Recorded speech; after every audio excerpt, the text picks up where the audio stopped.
Magandang hapon po sa inyo mga karek.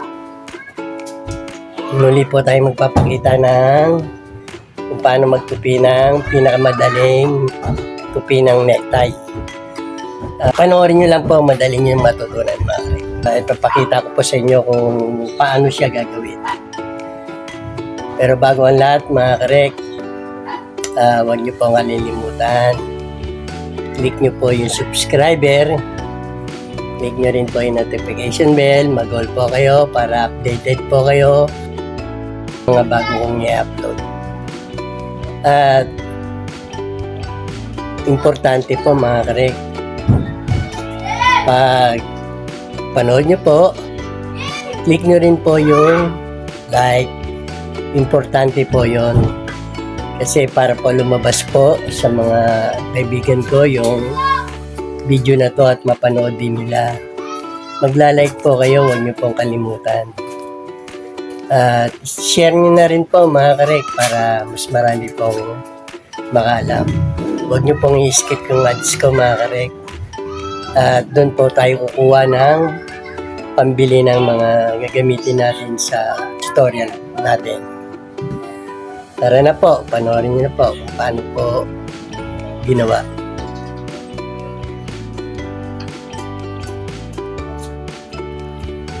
Mga karek, ito po yung baliktad po. Yan. Yan po yung baliktad. Ayan. Ganyan po yung pag-ayos. Kahit na sa leg na yan, ito na po kunyari yung leg. Ito po yung malaki.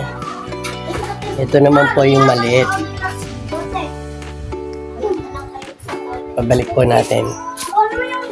Kailangan po mga karek, ito po kailangan ng nasa ilalim. Yan.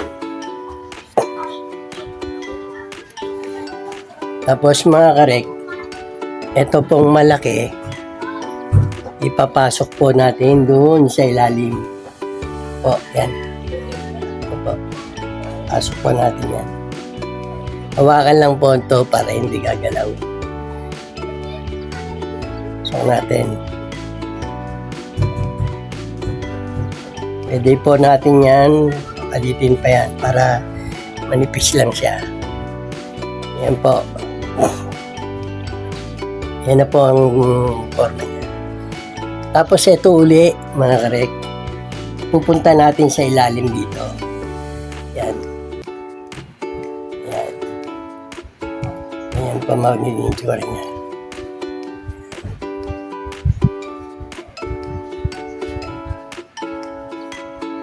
Na po, nasa ilalim na po. So, mga karek, ito na naman po, pasok po natin dito. Yan. Pasok po natin yan dyan. Pero kailangan po ito, naka-slant po. Yan.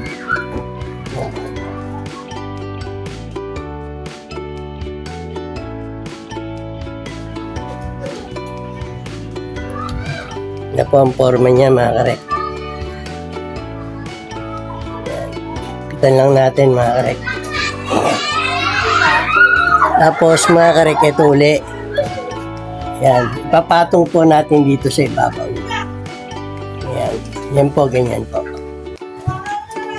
Yan. Lalagyan po natin ng pagkukuha na natin pag nilusot natin. Yung kamay natin, pwede natin lagay ganyan. Mga karek, yan. Itong malaki nito, ipasok uli natin sa ilalim. Ito, kailangan to maging slant to, mga karek. Yan. Hilain nyo lang pong ganyan. Para lumiit po to. Yan. Tapos mga karek, ilulusot po natin dito. Doon sa may kamay. Yan. Lusot po natin yan dyan.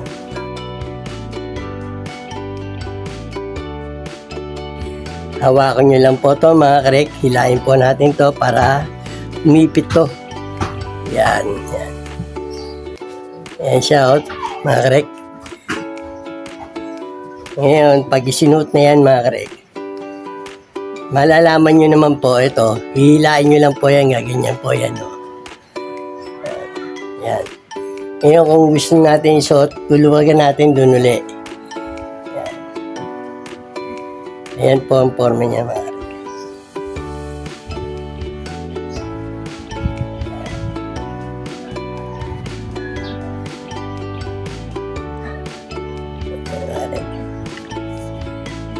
Susuot natin mga karek.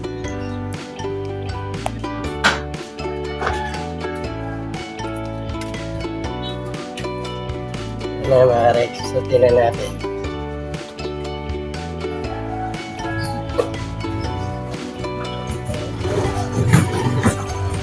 Dahil lang po natin itong nasa likod, masawakan po natin ganyan, kailangan po natin. Tapos pasok po natin dito sa may pinaka ano niya, tali niya, pinakasinturonan niya. Diba natin to.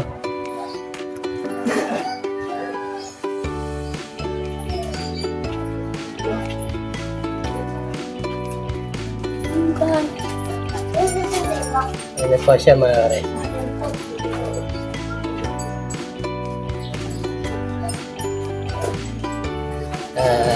Mga karek, sana po meron kayong natutunan. At alam ko naman masusundan nyo to madali lang. Inulit ko ulit mga karek, huwag nyo lang din kalimutan.